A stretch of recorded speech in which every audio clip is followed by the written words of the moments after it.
Welcome to the Spinoso Podcast. I'm your host, Dr. Alex Spinoso. My experience and expertise is in building all types of medical companies, and I'm here to share exactly how I did it. It's not a podcast telling you you should do this. I'm just telling you how I did this, and I hope that works for you. So let's get into it. Today, we're going to talk about being vulnerable in leadership. Let's talk about it. I like the.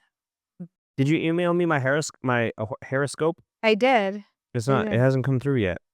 Well, it should Does be. it take a while? Those Facebook horoscope questions. It's not a Facebook one, but I can screenshot it. Don't worry, I saved it. Now the horoscope company knows my birth date and password to 90% of my stuff, right? Now they can do all kinds of things with it.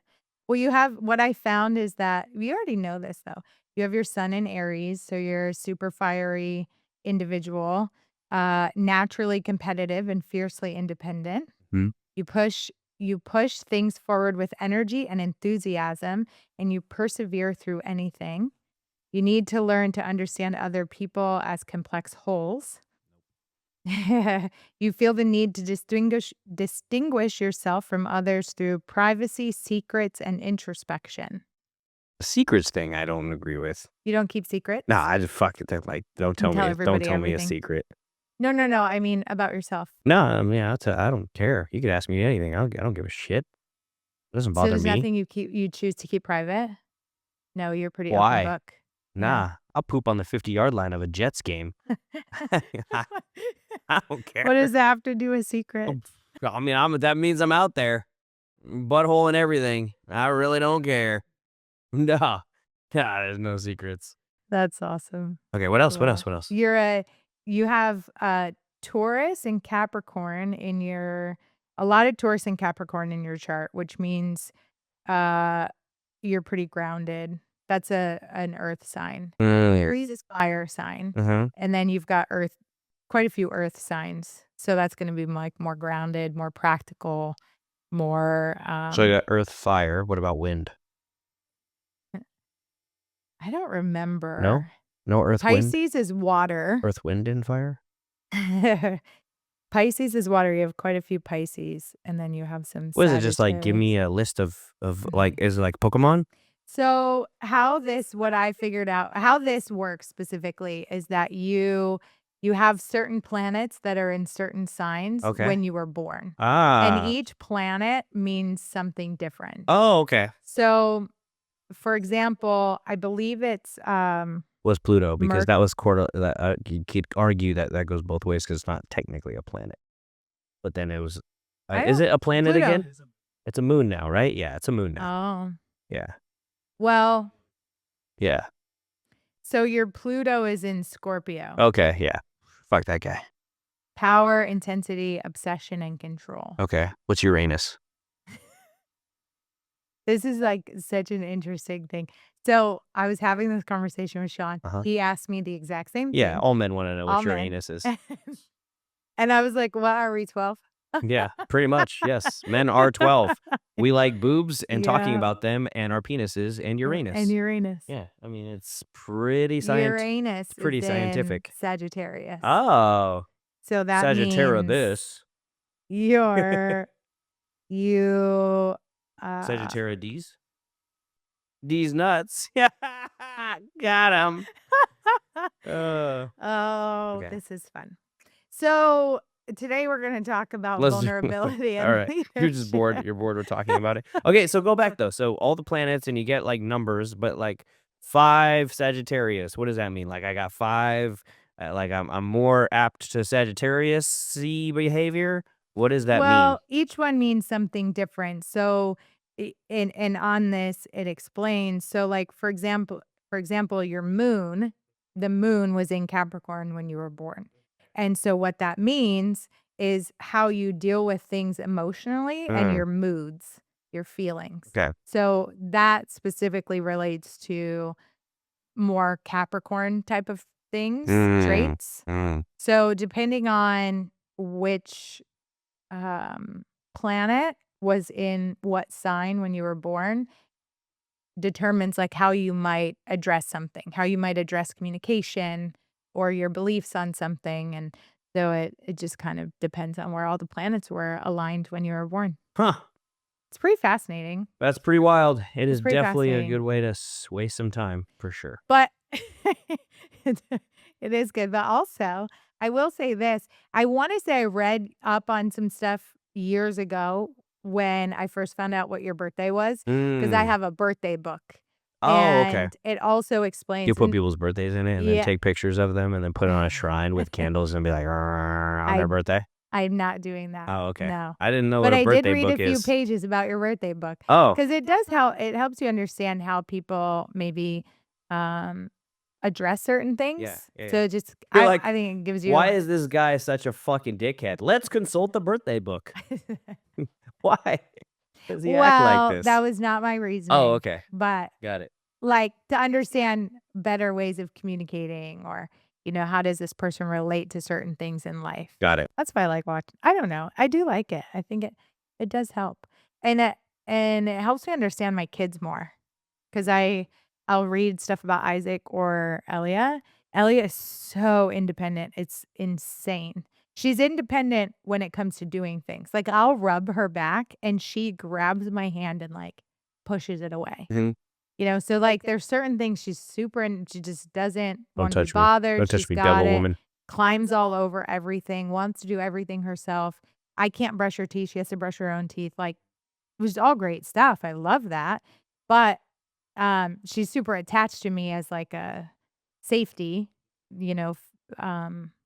like whatever for her safety. But outside of that, she wants me there, but she doesn't want me helping her with anything. Yeah. And so it's very interesting because her and Isaac are very different. And their charts and stuff really line up with their personalities. So I do believe in it. That's funny.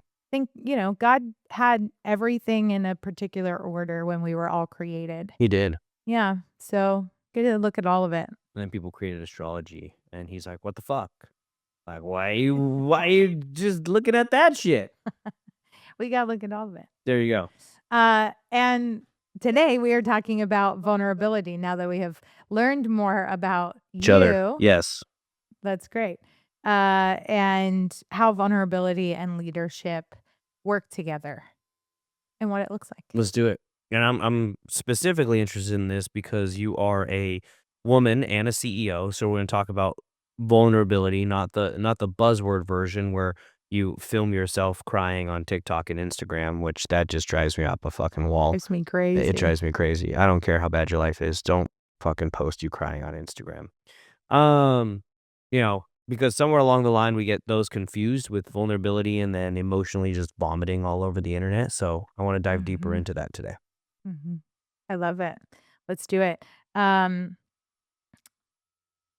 I think this is a good topic to cover in a lot more detail because there are a lot of people that I think want to be vulnerable and we hear the word, but don't really know what it looks like or how to be vulnerable in their own life. And so you get like you said, those people who cry on social media. It was very interesting. You have to stop what you're doing to set up your camera, to cry again, to stop what you're doing, to Yeah, look you got to and press see if it's record. You okay. got to press record. It's very interesting. It's also like those people who say, I never post things like this, or I don't normally post things like this. And then they have a 42 slide Instagram post with every trauma they've ever had since preschool. And that's not what we're talking about today. And as a matter of fact, I would recommend that you don't do that because that's different. That's I think that's a little bit of like like maybe a emotional manipulation a little bit when you go that route because you're doing it for some sort of attention, which is definitely a different outcome. Yep, 100%. And look, listen, I'm not against uh crying. I'm not against being real, but I am against like what we're seeing now, which is like essentially what you're doing, what you're talking about. Like it's emotional exhibitionism. It's like Oh, posting that's the word. Yeah. whatever the fuck that you want. It's yeah, it just kills your credibility. Like I don't care how great you are or how much great stuff you've done. It's like if you're just on there crying, and it's almost like there are some people on there as well who, film themselves when they do good things for other people. And at the beginning, I was kind of annoyed by it, but there are certain characters that actually film themselves doing good for other people, like Charlie Rocket, or I think there is his name is like MD Motivator or something like that, And where that's like where their he gets brand. crowdsourced. It's their brand. He gets people to crowd. So he hears people's stories and they're downtrodden and out, and then and then he posts about their story, and then people fund to help people change Mm. people's lives. So that's using your platform for good, not like posting yourself giving, food to a homeless man and be like, "Oh, I'm so amazing. This is what I do." Like, you're just a dick. That's what you are. You just want other people to say awesome because you can still do that. And you can do that a lot without having to fucking film it. If that's not your brand, if that's not your shtick. Yeah. Mhm. Well, I mean, that makes me think about, it's like it's context. It makes me think about the context of it, and that really is everything 'cause we've talked about with Stature, the skincare line that we're launching, what we wanna do with that and how we wanna be a mission-based company. And something that's super close to my heart is when I was, I think 16, 17, I was 16, my father passed away. And so I moved to this small little town right after, and got a job at the local hardware store. It was an interesting time in my life. Like I just lost my father. Like I didn't really know what I was gonna do with life. Um, After that, I was still very young. And so this guy would come in and he was an older guy, kinda he looked homeless, actually. He always looked kinda dirty, like he was working on cars or something. Um, and he always wore like a bandana Mhm. around his head, around his head, almost like a Willie Nelson Yeah, there you go. Yeah, vibe. he's a Um, biker and biker chill guy. yeah, super nice. And he would ask me, "What do you wanna do? Like, I know you don't wanna work at the hardware store forever." And I was like, I don't know. I feel like something in beauty." And he's like, "Why don't you figure it out? And the next time I come in, wanna know what you wanna do." So, it made me start thinking about what do I wanna do? Like, I knew I had this passion for beauty, but I didn't have anyone to ask or push me, like, a certain direction. So this started this spark of, like, what do I really want? And so I called the beauty school and found out, like, okay, what do you offer? What could I take? What am I interested in? Things like that. So he comes back in and he said, "So do you have an answer?" And I was like, "Yeah, I wanna go to beauty school. Like, I definitely don't wanna work at a hardware store. I eventually wanna, like, maybe own my own place." And he's like, "Great." He's like, "How much is it to go to school?" I was like, "Well, I called, but I didn't ask." So I ask, he comes back in, I tell him, and he was like 4 or $5,000. And, this was 22 years ago. It's not 4 or $5,000 now, but, and I lived in a small town in Ohio, so schools were probably a lot cheaper there, which was interesting. I had to have more hours than most states. It was one of the highest. Ohio's like one of the highest for hours for. Really? Yeah.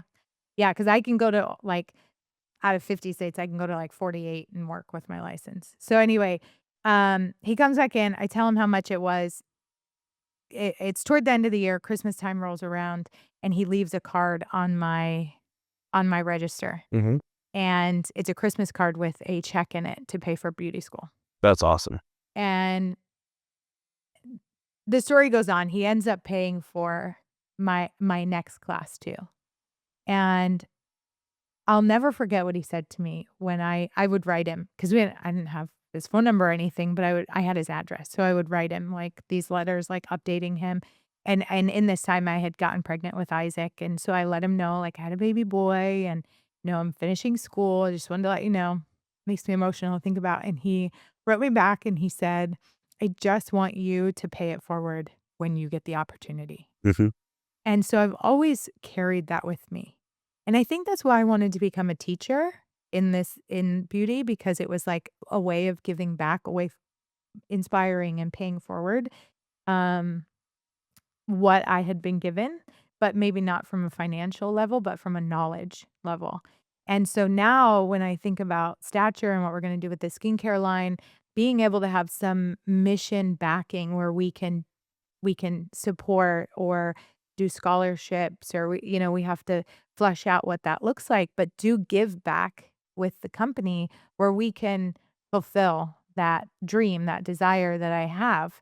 Um and, I share that because that's what this story is, an example of being vulnerable.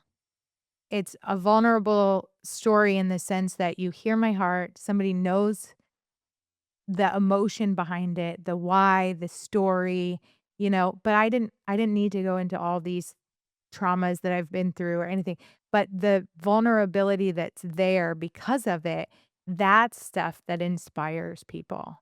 And so you can be vulnerable and inspire people, or you can put all your dirt out, and it does the very opposite. It discredits you, makes you look crazy. Like there's a way to be vulnerable and still be a leader. And I think that's where context comes in. And going back to what you said about people who film they're doing good deeds, in this case, we probably will. We'll post about the people that we're helping, we'll post their success stories.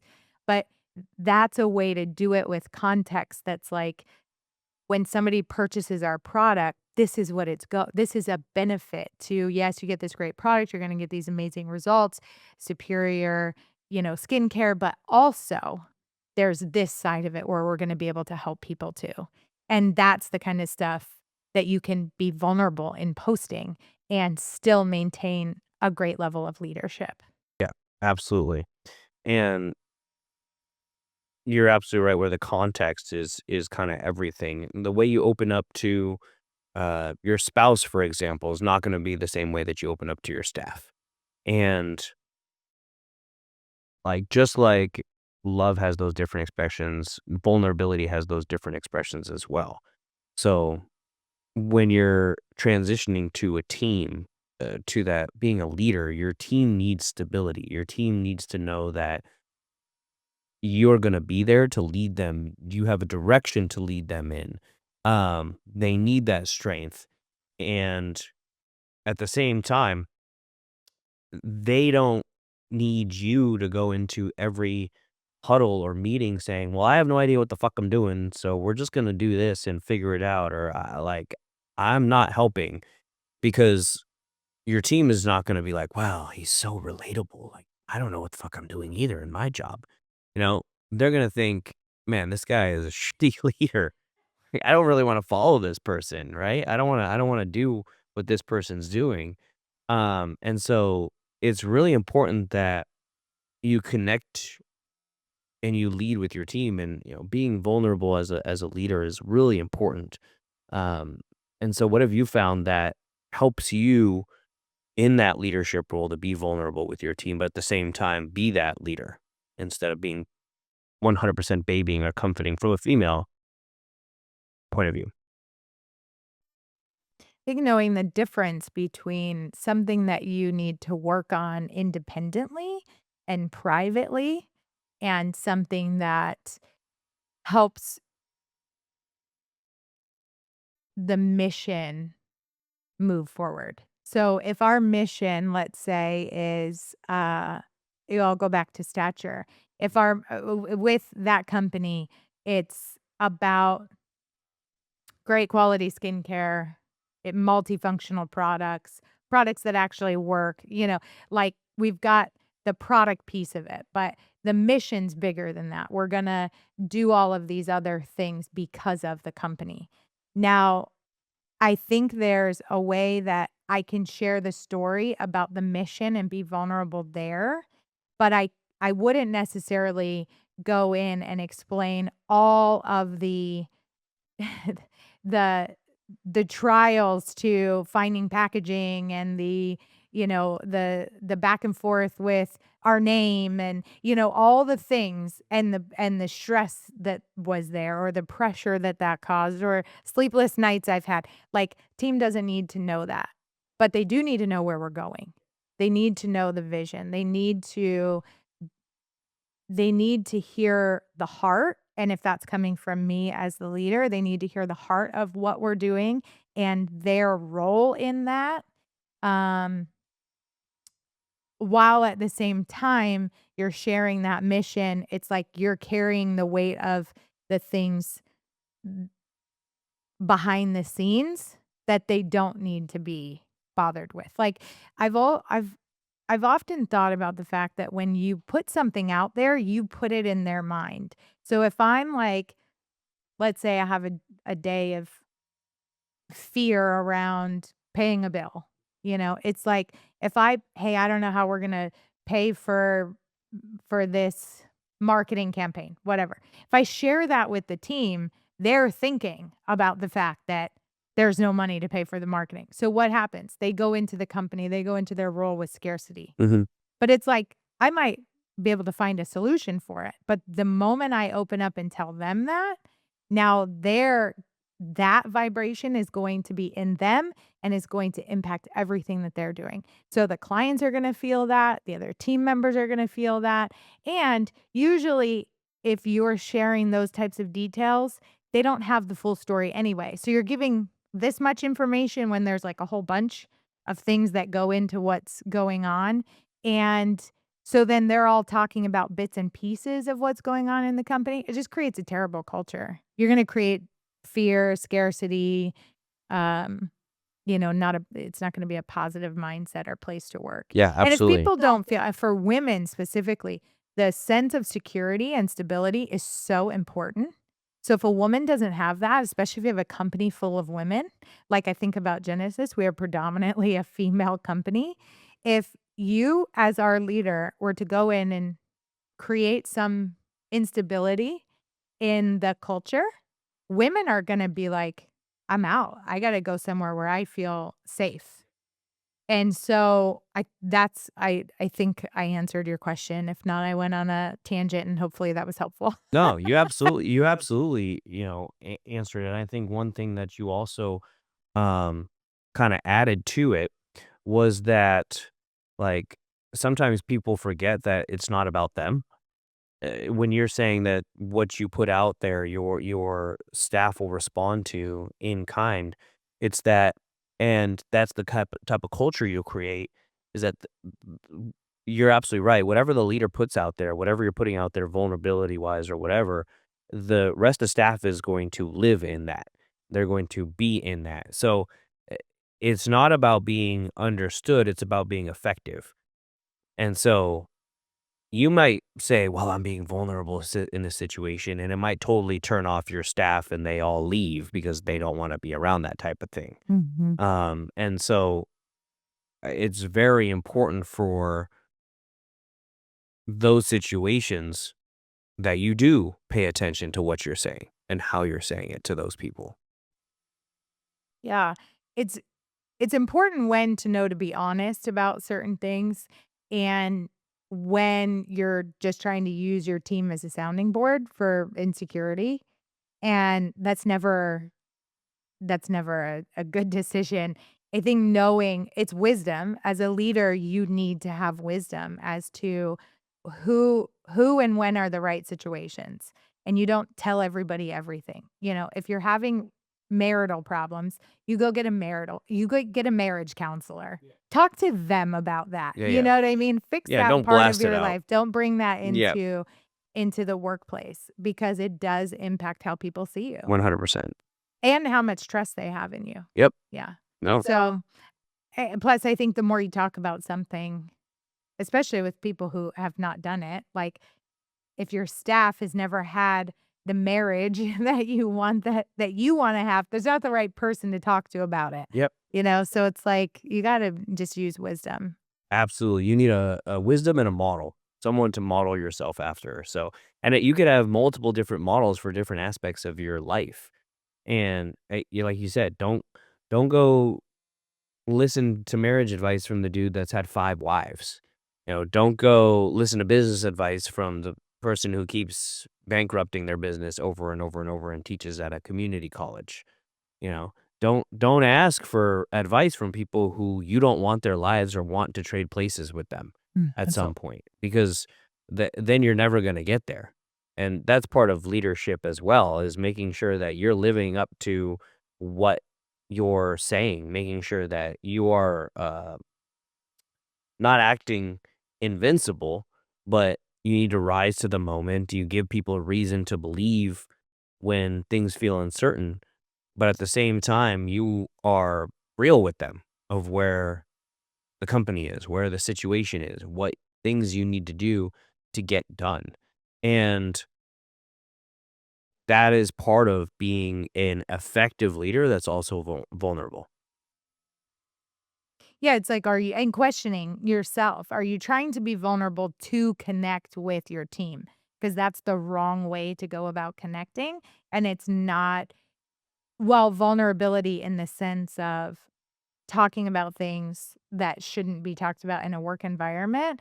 If you are being vulnerable in a way that is, I would say, not useful in your business because you want to connect with your team, then you have to question your own sense of well-being and where that's coming from, because you have to get as a leader, and I think you probably could talk to this even better, as the company has grown, your relationships have had to change. It's not, you cannot be the same person today having the companies that you have today that you were 5 years ago. And so the people that you had close to you 5 years ago, those might not be the people that you have close to you today, because as things change, you also have to. So you have to know how to move in a way that you can be vulnerable and share your heart, your vision, your passion, your goals, the mindset stuff. And even, we've had times where there have been failures, if you want to call it that, in the company where things haven't gone the way that it was planned. And you were vulnerable in the sense that, hey, this didn't go like I hoped. This isn't what we wanted, but here's what we're gonna do about it. And so that, there's vulnerability there. You have to admit that something didn't turn out the way that you had hoped it to turn out, and that it was a long, arduous process, or that there was, you know, money spent or time spent or emotional energy put into something that didn't go like you wanted. And it's like that's a you have to share a part of that. That's a sense of vulnerability to your team. And you have had to do that a much different way before than now. So what's that been like for you? The sense of being vulnerable before, like how do you feel like it looked for you when you first started this versus how it looks today? I think one of the things that I learned in terms of building your ethos and credibility as a leader is never to apologize. And it's going to sound really weird, but don't fucking apologize for anything at all. Because when you look at kids and you ask them to apologize to another kid, what do? They like shrink. They say, "Oh, I'm sorry."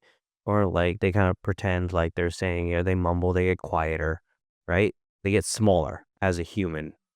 And I studied like ethos and discussions of about this, and the greatest leaders, the greatest managers, etc., they never say sorry about anything.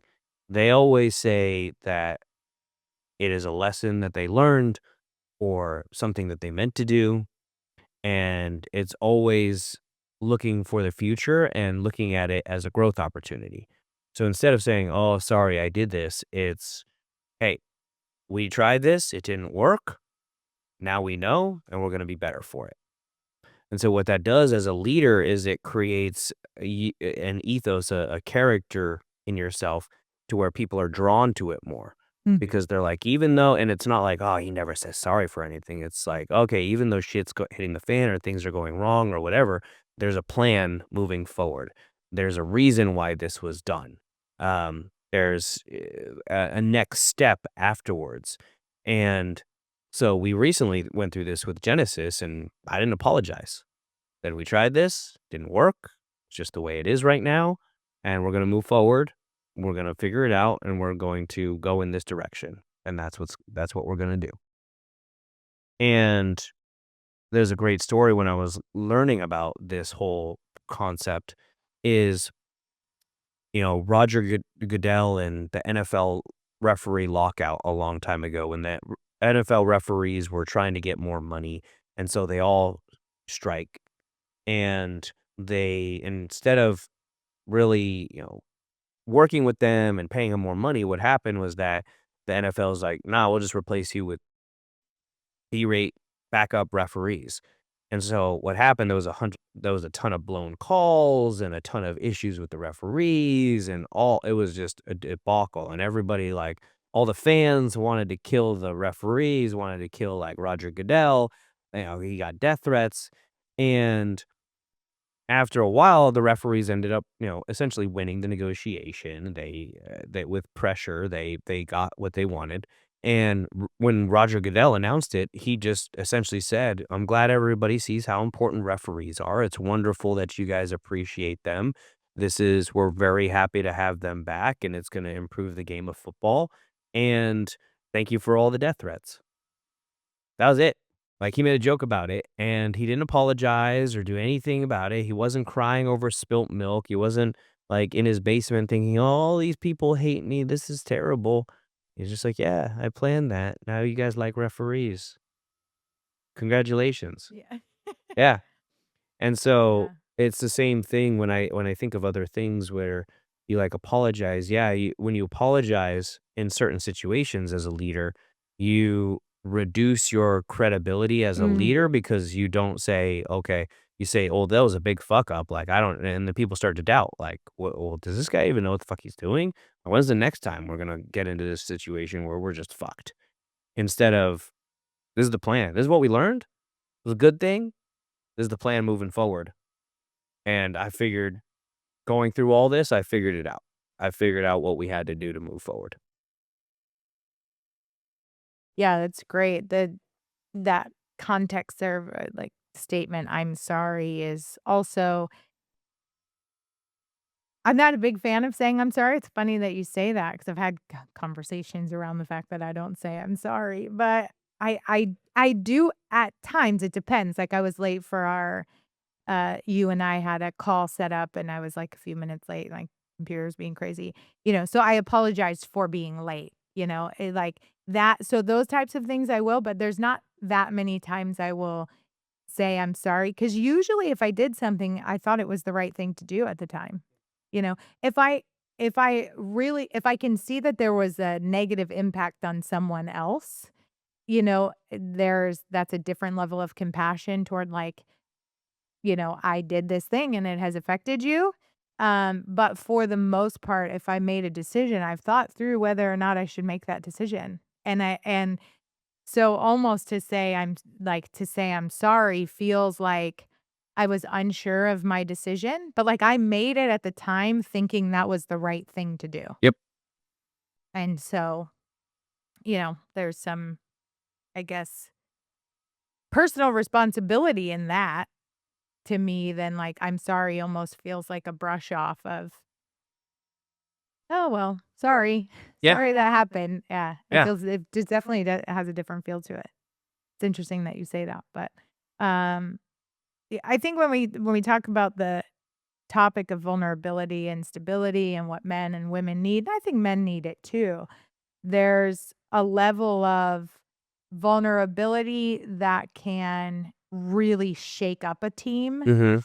and recognizing when and how you maintain leadership and also still connect with your team. That's something I feel like you do learn over time. Do you feel like you knew that at the beginning, or is that something you've kinda grown into? Like, how to connect with your team and be a leader, but maybe not spill the beans on your whole life? Yeah, I think that's something that you definitely learn. I think it's something for me, being in sports and stuff like that and being a leader on the athletic field, it just developed into that as you get older. But again, it comes with sort of stuff comes with practice. It comes with improvement and doing it over and over and over and over again and learning how to address the team and give them a direction is something that I'm always continuously learning as well. And it's never going to be perfect. And I've learned that with leadership, you can say that you're going to try this or try that, but you should never say, I don't know what I'm doing, or we have no idea what we're doing, or this is all new. Like, and so we have no freaking clue. You really should say, hey, this is new, we're innovating, but this is what we're trying to create. There's no doubt in your mind that you're going to create it or go in that direction. And so if you're going to try and share your doubts should be really around the process. It should say, "Hey, I know this is gonna work. Um, we just gotta figure out the best way for it to work. So I need your help letting me know the best way for it to work because it will work, but I need the best way for it to work." And so a lot of times people will find ways to make certain procedures or concepts or et cetera work because you have the team looking for it at the same time. You have the team looking for solutions at the same time. And so you can then use your vulnerability to inspire others to look for solutions and look for improvements and empower your team to do so. That makes me think about leadership coming from the top down. And if you're the type of leader that that thinks of vulnerability as sharing all of life's details, including doubts and things with your team is also going to do the same thing. Mhm. So they're gonna come to work and have a lot of drama and have a lot of they're gonna bring that same energy from their own lives because everybody's got things going on. So they're gonna bring their own energy, whatever capacity that looks like, into your business. And now you're dealing with a whole team of people that you're trying to manage their life circumstances instead of them coming in and doing the role that they're hired Yep. for. Yep. And that takes I mean, we've had situations where we've had team members that are, always going through something. And when they bring that into work, it's it really changes the morale of the company. Yep. And it impacts we've seen whole clinics that, turn around when one person is no longer in the position because there's a healthy level of vulnerability that the team has to see from the leader so that they know what needs to happen when they're in the clinic. Yeah, we've seen that. We've dealt with it multiple times before where people are like, "Oh, I don't know why this keeps happening to me." It's because you fucking talk about it all the time. If you talk about, "Oh, this is terrible and I don't know why is my life so terrible or this decision is bad or that decision is bad," you just start to see that the pattern of a person making this like wrong decisions or bad decisions or something like you said, there's something always happening with that person. It's because they bring it on themselves and they continue to bring it on themselves and continue to talk about it and perpetrate it. And the more and more and more it happens, the more and more it's just like, well, yeah, I see why the fuck it's happening. Jesus Christ, it's terrible to even be around you because I know something is gonna happen because you just complain about everything. Yeah. Yeah, so how do you stop that as a leader? Like, if you have a team member that is I think you just put rules in place and you have that explanation of, look, I see this is what you do to yourself, and it's fine to call it out. Just say, look, I see you do this to yourself. You talk negatively about yourself. You consistently do this. You need to break that habit. And then you can give them books or podcasts or support because they have to do it themselves. They have to do the work themselves. You're not going to tell them and all of a sudden snap. They're going to be, Mhm. cured of that. They have to wanna do the work, and then they have to go out and do the work, and that's what's going to change over time for them. And so, again, you can teach them, you can show them, But if they're going to fall back into that over and over and over, and it's hurting your team, you have an obligation to the rest of your team to get rid of that person who's just consistently vulnerable and never steps into that leadership position. Mm. Wow, I like that. You have a responsibility to the rest of your team to do 100%. that. Yeah. 100% you do. Yeah. So, I think that silent strength is still vulnerability. When you know that somebody holds a strong, secure, safe place, there is still a sense of vulnerability that comes with that because people know, I mean, people know that life is not perfect. And so,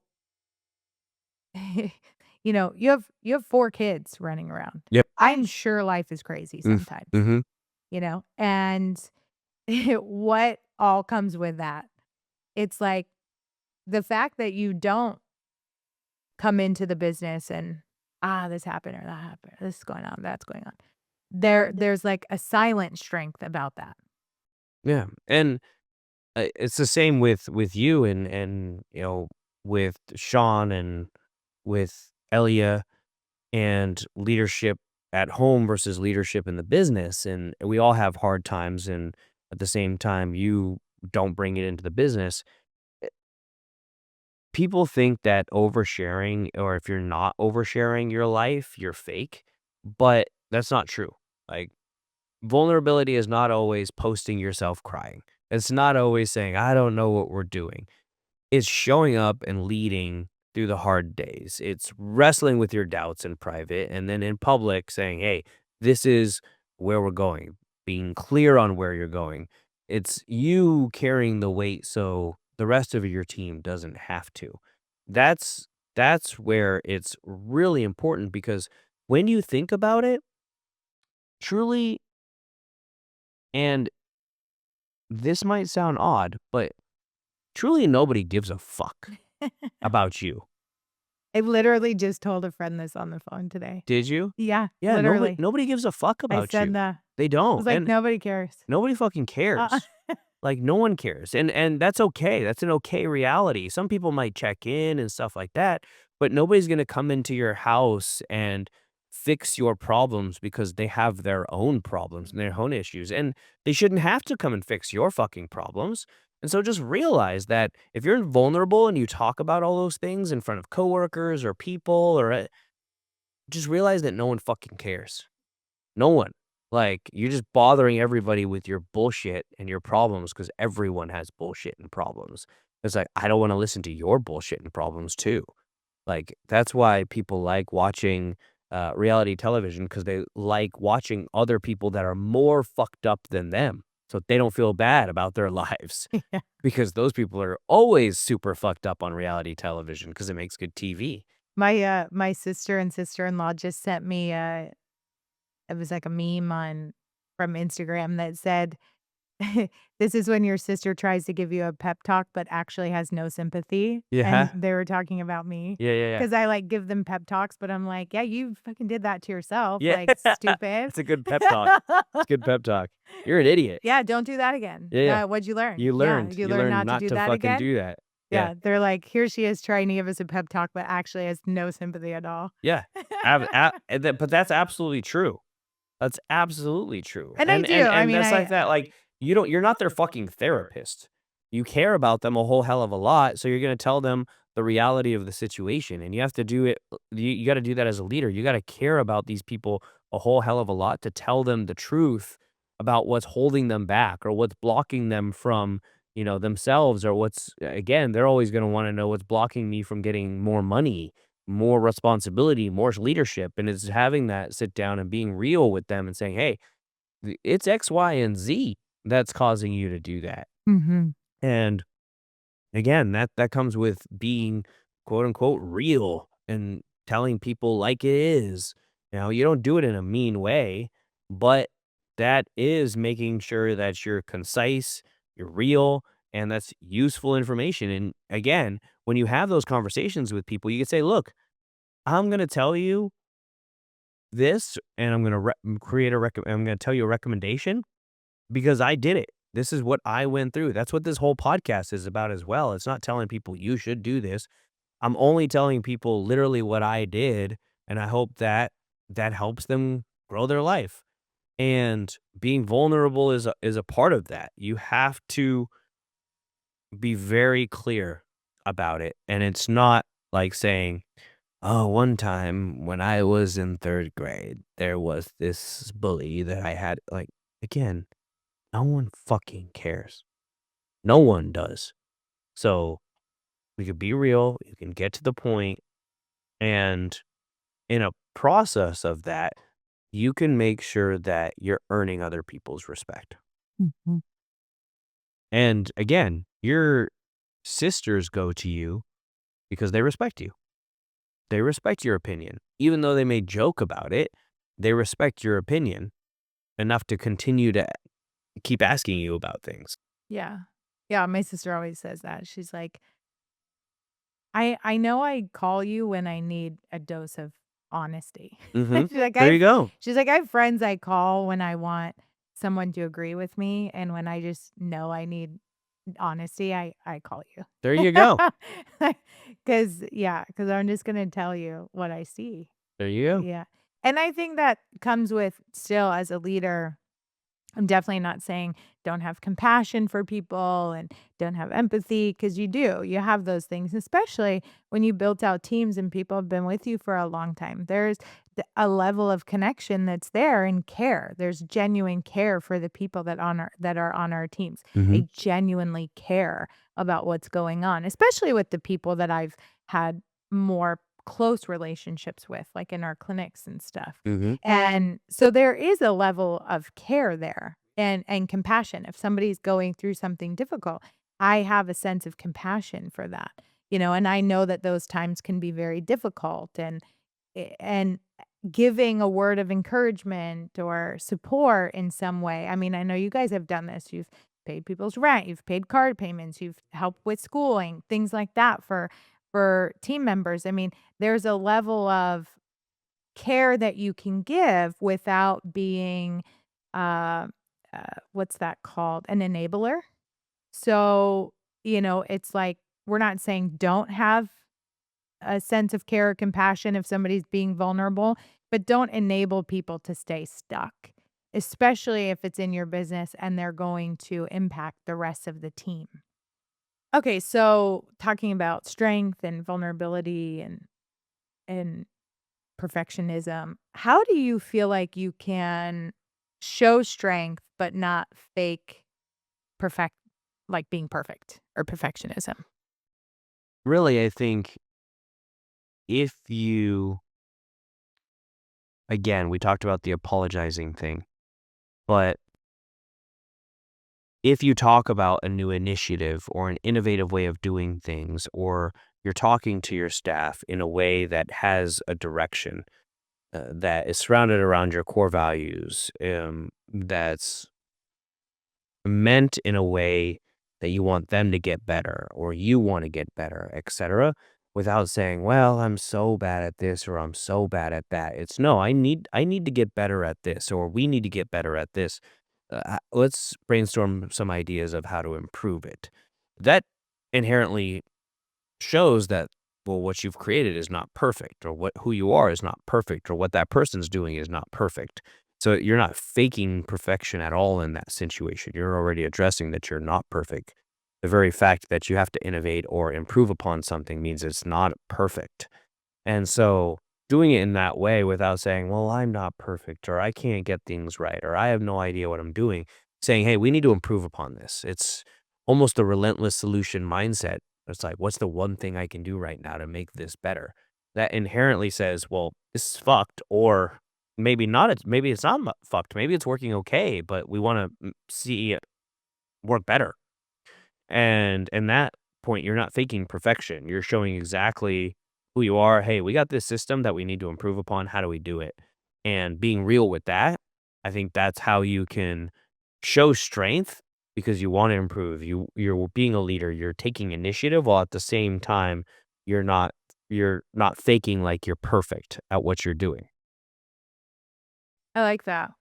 Makes me think of a conversation we had the other day where I said to you I was working on my communication, that I noticed I will say half sentences or not complete thoughts or not explain myself.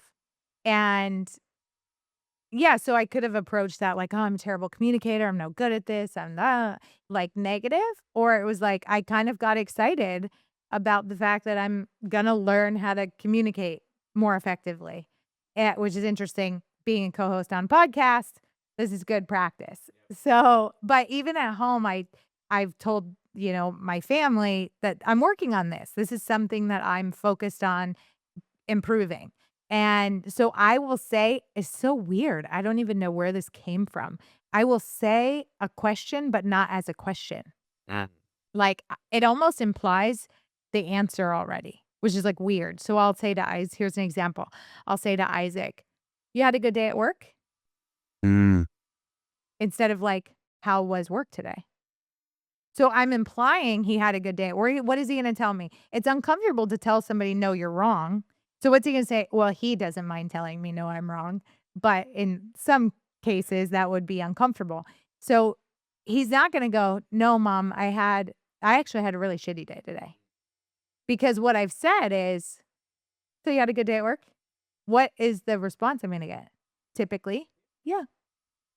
I haven't gotten I projected out an answer in the question, which actually isn't even a question. "You had a good day at work?" That's not an actual question. It's posed with a question mark at the end of it, but it's not an actual statement. So I'm noticing things that I do like that and stopping myself. And if I do it, I will go, "Hold on, don't answer. Let me rephrase that." Because I want to catch myself so that I can like retrain myself. I've been doing this for months. I'm catching myself a lot less because I'm doing a lot better. There you go. But I'm still catching myself doing these things, so it does take time. But it's interesting, I approach it with, like, I'm kind of excited about getting better Yeah. Yeah, at it. absolutely. Yeah, and then you told me my email was really wimpy and long and had way 'Cause I too thought it much, was because I thought it was Brent writing. Thought it was Brent writing. Yeah.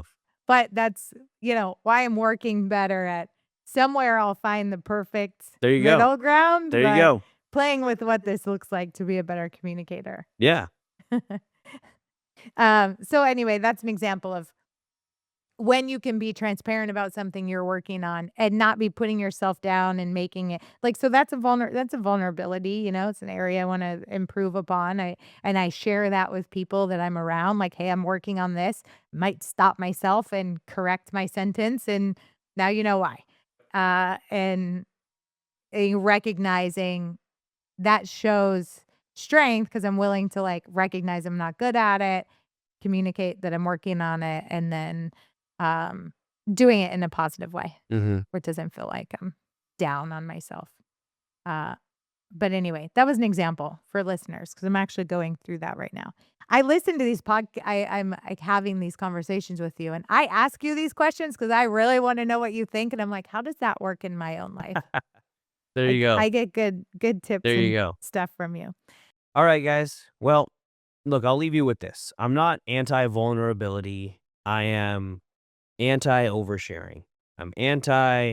I'm going to set up my phone and press the button and cry and then pause it and then edit a video and cut it up so that people can give me likes and feel sorry for me.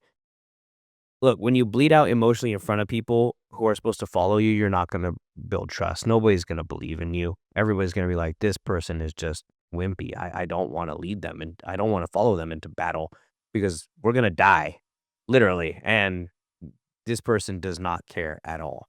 You're not building trust that way. You are eroding trust.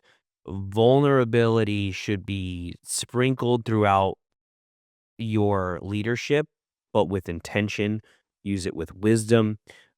Use it to build connections and clarity, not confusion. And be real. Be real, be honest, but don't forget leadership is not about you. Leadership is about who you're leading, the team. If you want your team to trust you, you need to be the kind of person that they can lean on. You need to be the kind of person that they can, if they have to, jump on your back and you can carry them. You know, that's how you lead. That's how you win. And that's how you're going to change your life and be an amazing business owner, period. If you want more information, go to Dr. Alex Spinoso /free courses, where you'll go through the portal and see all the videos and great free content that he has. Also, check out Charismatics. That is really cool. Got a lot of great stuff going on there. It's a mastermind that Dr. Alex and Vaughn run. They have an event coming up in July. So tap in quick because you can be a part of that. And yeah, if you got something out of this podcast today, share, like, subscribe. It does help the channel grow when we get subscribers like everybody asks for. We don't want you just to do it because you get notifications. We want you to actually get something out of it. So leave us a comment. Let us know what you like, what you want to hear about, questions you have, all the good things, and we will try to include it. And until next time, we look forward to seeing you again back at the Spinoso Podcast.